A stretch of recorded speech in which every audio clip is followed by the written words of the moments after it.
A black man sits slightly hunched on a drape of pale fabric, one leg crossed in casual repose. His expression suggests a fierce intelligence with ennobling intensity, that elusive moment, rarely grasped in portrait sittings, where the subject becomes as much an author of the piece as the artist. Shirtless, he gazes upward and away, in command of the scene. The image is frank, forthright and self-possessed, a tribute by the artist to his subject. It's exquisitely rendered, a charcoal drawing with such precision and subtlety of shading, that it's clearly the work of a master of the form. This untitled portrait, of an unnamed subject, by Franklin Carmichael, is on view as part of the McMichael Gallery's Director's Cut exhibition, courtesy McMichael Collection. It's so strikingly contemporary, it feels as though it could have been made last week. It put me in mind of the gorgeously elegant graphite portraits of Black Lives Matter members by Cyrus Marcus were on view last summer at the Art Gallery of Ontario's Every. Now, then, the image is just as Torontonian, though generations removed. It was made by Franklin Carmichael, one of the less celebrated members of the Group of Seven, in 1913-14, when he was in his early 20s while a student in Antwerp, Belgium.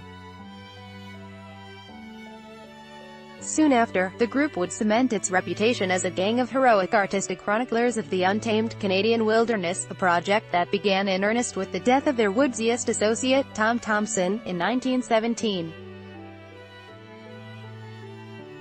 Up to then, group members had frequently painted urban scenes and portraits. Lauren Harris' portraiture is a woefully underexplored realm, subsumed by his transcendental mountainscapes and icebergs, until a narrative of the Canadian wild was crafted by the group as a nationalist project.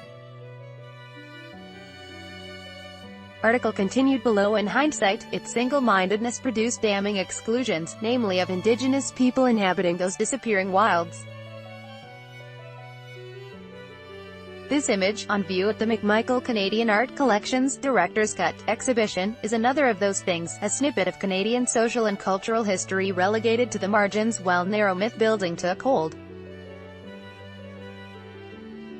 The exhibition as a whole, curated by director Ian Desjardins from the museum's own collection, is remarkable, filled with spectacular, little-seen works, but this one stood out for me.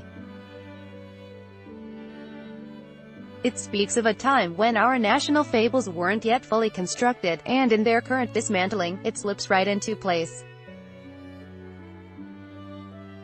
It tells a broader truth, that Carmichael's interests ranged into diversity, urbanity and socio-economic division, all elements of 1920s Toronto as industrialization took hold.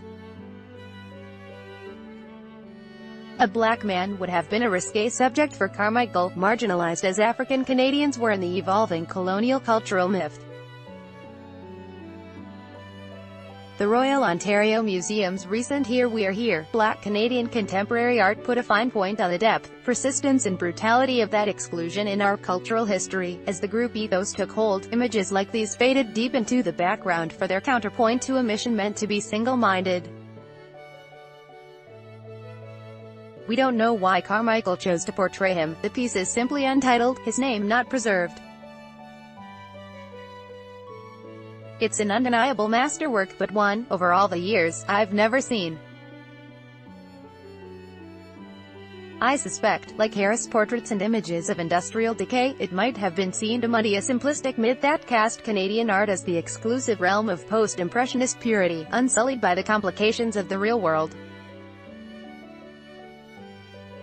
But the world is complicated, and always has been. The group can be part of that truth, not a retreat from it.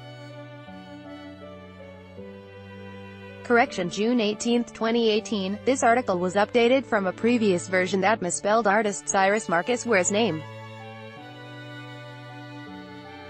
Director's Cut continues to November 18, 2018.